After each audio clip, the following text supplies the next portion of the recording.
Hello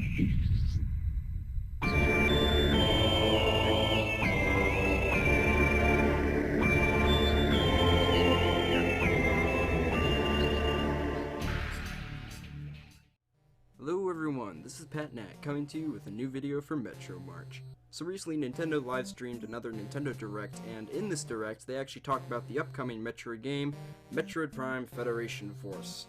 First they had the developers talk a little bit about the gameplay and the story, and then they also showed a 2-minute trailer, which is actually surprising that it was a whole 2 minutes, especially after the huge reaction Metroid Prime Federation Force got last time around. In this video, I mainly just want to talk about that trailer, though. I'm not going to be discussing much about what the developer said. I was also going to make a discussion video on PatNet 2 about the Nintendo Direct as a whole, and I still might, but I thought this portion of the video should be on my main channel since it is Metro March anyway. And there's a lot of interesting things I wanted to share with you guys about this trailer. There's more than what meets the eye here. This is more of a damage control trailer because, like I said earlier, Metroid Prime Federation Force didn't get a very good reaction. I talk a little bit more about that in my PatNet 2 discussion video about it. I'll link you to it somewhere, probably in the description. But you could tell they mainly made this trailer just to try to cool people off, if you will. Try to distinguish some of the flames from that. Anyway, that's enough talking. I'm going to play the trailer for you guys, and I'm going to pause every once in a while just to share my thoughts and point some things out. So, without further ado... Samus Aran's solitary war on the space pirates terminated their phase-on experiments on Metroids.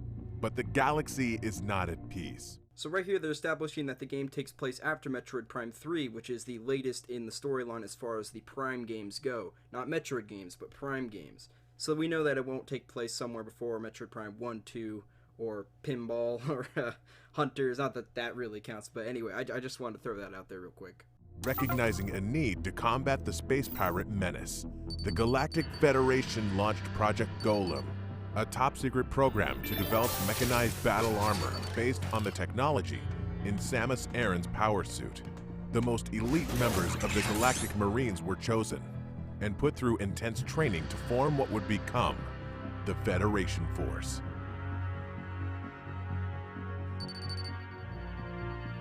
Their first mission is to survey the three-planet Bermuda system and reclaim an abandoned Federation outpost on the resource-rich planet Excelsior, which was devastated by a meteor crash 20 years ago.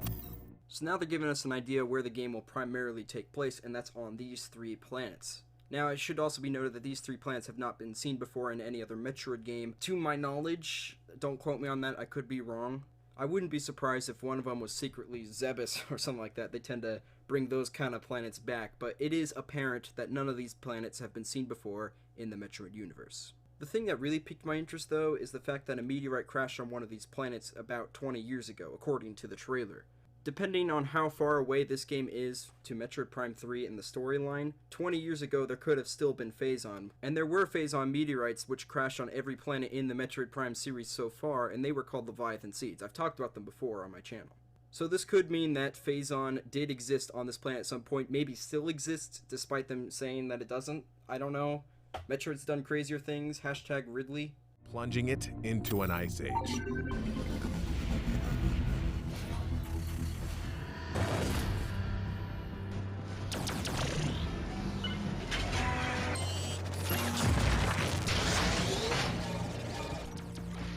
One of the things the developers really wanted to make clear was that this game belongs in the Metroid Prime universe. And now they're just kind of proving their point by throwing a bunch of familiar items and enemies at us, which I guess is cool.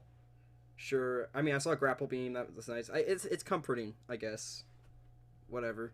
On Excelsior, all that stood in the way were mere ice hoppers. But then the team came face to face with a well-known threat they weren't expecting. Space pirates. So space pirates are back, but if there's no phase-on, I'm not sure why there would be space pirates here. That's pretty much all they ever want, but I guess bringing space pirates back as the villain is better than bringing back Ridley for the 700th time. Oh boy. Let's just hope that Ridley's not in this game. Now the only way to survive is to work as a team, to master their mechs, and to take down the space pirates against all odds.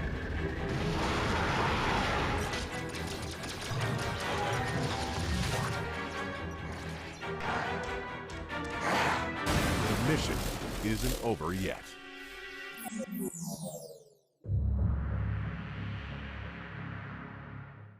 So at this point in time, I seemed pretty happy with the trailer because it was 2 minutes long, which is longer than I expected, especially after the huge reaction that Metroid Prime Federation Force initially got.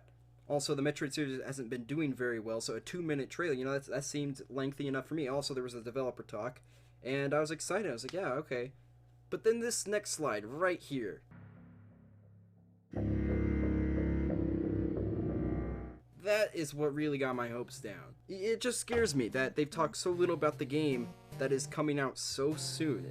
I wonder if they're just going to try to like throw this one under the blankets, try to hide it, but oh man, they should have took their time after such a bad thing. So, did this damage control trailer work? I don't know. I think people are still upset. People are always going to be upset or whatever. I'm still a little upset. I made a whole rant video a while back when the first thing came out, and I think a lot of the stuff I said in there still holds up today, even with this trailer. I definitely don't think it should be canceled like a lot of the other people, but butthurt people do get healed butts eventually. I also just want to throw one little thing out there. If there's space pirates in the game and the meteorite crashed on the planet, I mean, does that not scream Phazon? Could Phazon really be gone if the space pirates are coming to that planet?